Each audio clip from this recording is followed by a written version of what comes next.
If you're a course creator or a membership site owner, I can't stress enough the importance of growing your own email list. That way you're not subject to the whims of tech overlords or any kind of confusing algorithm changes.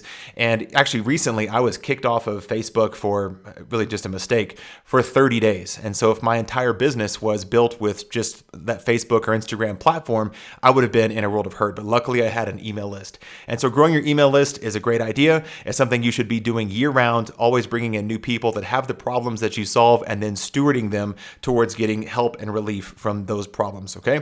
So I didn't want you to get stuck, and so I made a quick video. This is from my List Builder workshop, but it's one of the most critical pieces of content in this workshop, and I'll put a link in the description if you want to check out the full thing.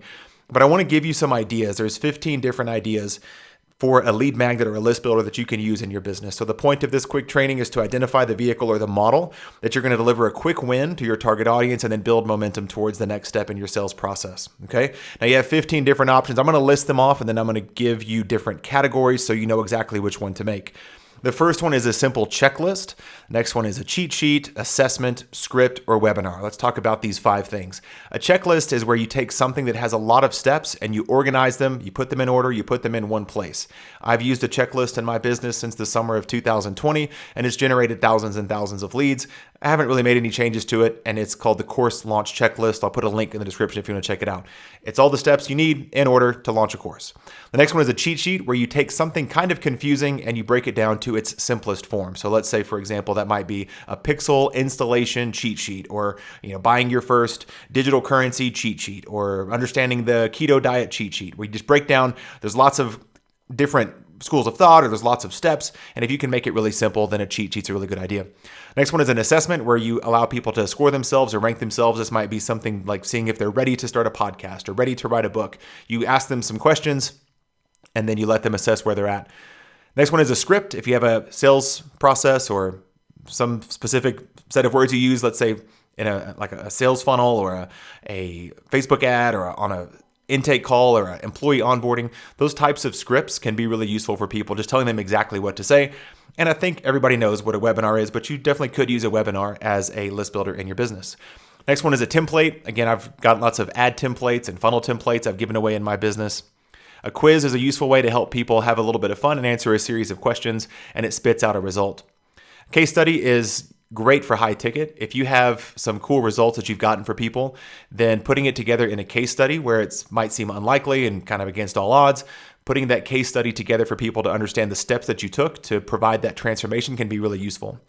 Next one is a challenge. A lot of people are familiar with challenges. It's typically 3, 5, 7. I've even seen one go as long as 30 days, where you provide a specific amount of results over a specified time period. Next one's a video series. This is popularized by Jeff Walker and his launch process, and you'll see it done by Ryan Levesque and Amy Porterfield and Stu McLaren. A lot of people like that will use a video series as a way to grow their email list, where they teach a specific set of principles over video over the course of several days.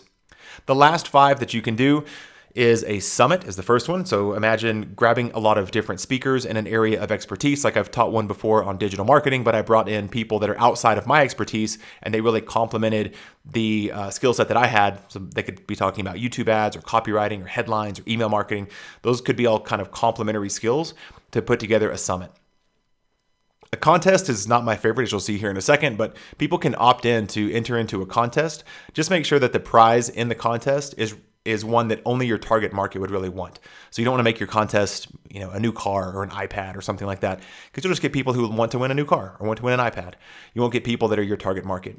A mini course is really useful. I've made several mini courses in my business that allows me to teach a specific topic with video or audio over a 3 to 5 day period as well, and then show them the next step to take with that new skill that they've learned. An ebook, everyone knows what that is. An auto webinar, or auto webby, as some of my friends call it, is a simulated live webinar, video on demand, etc. So those are the 15 different options that I've used in my business, and some of my clients have used in the agency business as well. And I wanted to now rank them so you know exactly which one to make. So this first category is low desire and hard to make. So a video series, when I've seen this done with excellence, it's typically really fancy. It takes a lot of time and editing and stuff like that, and it takes a few weeks sometimes to roll out these videos. It's hard to keep engagement high. It's hard to actually make the thing.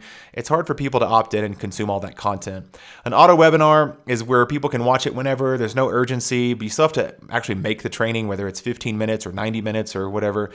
And if you do the simulated live thing saying, hey, you can watch this at 2 or 6 or 9 or midnight or watch yesterday's recording right now, I just think that the world has moved on from auto webinars with the simulated live feature. A webinar itself, the schedule needs to line up. So if you go to all the trouble to make the slides and say, I hope you're free next Thursday at 2 o'clock, they need to be free next Thursday at 2 o'clock. So that can be tough. A challenge is tricky as well. There's a lot of attrition when people sign up for a challenge. So let's say you have them sign up for free, then they have to join your Facebook group. Sometimes you'll see a 30 to 50% drop off right there. They need them to consume the actual challenge content and participate and get a result and implement it. It can just be difficult to pull this off over a few days. And the last one is a summit, actually 2 more. So a summit, it's an overwhelming content volume. So if you brought together the top 50 speakers in your field, it's just hard to watch all that stuff. And so it's hard for you to make. You have to do the interviews and the sales pages and deal with the timing of when the interviews are released and when they go into the vault and all the upsells and stuff like that. And then the ebook itself, as my opinion, people have a low chance of actually reading the thing.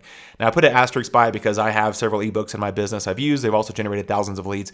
This isn't to say that nobody's ever made any of these models work. I just want you to know if you're thinking of a new idea for a lead magnet or a list builder, to say, hey, good news, just make a webinar. It's like, oh, that's going to be a lot of work. It might take you a month or 2 to pull that off. Or, hey, go write an ebook. It's just hard to do. And people don't necessarily love reading ebooks. So every single person has made a ton of money and gotten hundreds of thousands of leads with all 6 different options on this page right here. So don't get me wrong. I just want you to know when you're thinking of which one to make. I wouldn't recommend those. I also wouldn't recommend these. So these are low impact, but they're easy to make. So let's say you work with authors and you said, hey, are you ready to write a book? Or you work with online experts who might want to become authors, and you create an assessment. Are you ready to write a book assessment? It's easy to make. It just doesn't make that much impact. By the time they're done with that assessment, you haven't provided much transformation to that person. It's just not that big a deal.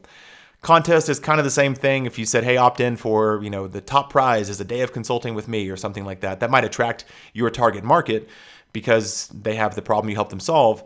But it's hard to provide any amount of transformation where they download or consume the content and go, great, I learned so much. I'm a new person now. I've experienced a quick win and gotten a quick result. A contest and an assessment doesn't really do that. Quiz is the same thing. So those 3 things are pretty easy to make. They just don't move the needle much in the minds of your buyer. This last bucket is high desire and easy to make. These are my favorites. A mini course, for example, mine is how to set up your Facebook ad account and be compliant with all the changes that are happening out there in the world. Mini courses are really useful. Checklists, again, I've done, my wife had to start a business from scratch during the pandemic, and she helps people with events. And so she made a virtual event checklist. So it's all the steps of hosting a virtual event. I've done this with funnel launches and ad launches. So the ad launch checklist, funnel launch checklist, course launch checklist. There's a lot of steps, and I know all the steps and I do all the steps, and I put it together in a checklist. And like I said, it's gotten thousands of leads. A cheat sheet can simplify something complex. So if there's a part of your business where you can just give them what they need to know, like here's all you need to ignore. I like to think about this as the top 10 things to watch on Netflix. There's approximately 1 trillion things to watch on Netflix, but occasionally a blog I follow will say, hey, here's the 10 things to watch this month on Netflix. I'm like, okay, cool, thank you. This is the cheat sheet. Lots of options out there, but just watch these 10 things, okay? So think about that for your business. A script is great if there's step-by-step instructions. Case study, as I mentioned previously, is great for high ticket. And then a template is great for making things paint by numbers easy. So if it's any kind of design template or writing template or a launch template or a funnel template, a landing page template, a website template, a Canva template, like those types of things are really useful for people, and people love templates. So in my business, how I've got this set up is all of my lead magnets or list builders, they tee up an offer. So I have the Facebook audience checklist that sells my Facebook ad class. Got the course launch checklist that sells my laid back launch class. I've got the 1 hour funnel book, which sells a 1 hour funnel course. I've got this everlasting launch stopper, which is kind of a cheat sheet on how to evergreen your funnel. And that leads to a freedom call, which leads to a 3K coaching program. My wife made a virtual event checklist for her business, which led to a course for $1,000. And I made a pay what you want quick start guide, which is kind of a cheat sheet. And that led to some affiliate marketing. So I've used checklists, cheat sheets, templates, mini courses in every part of my business to sell everything from mini workshops and low ticket offers all the way up to coaching and any kind of affiliate revenue as well. So your takeaway, your activity after watching this video is to go put this into action. Decide which vehicle you're going to use for your next list builder. And remember my favorites: checklist, cheat sheet, script, template, case study, or mini course. I put some links in the comments below, in the description below, if you want to check it out, of different examples of this that I've made that are out there live in the world. If you learned something from this video, make sure to give the channel a subscribe, and I'll see you next time.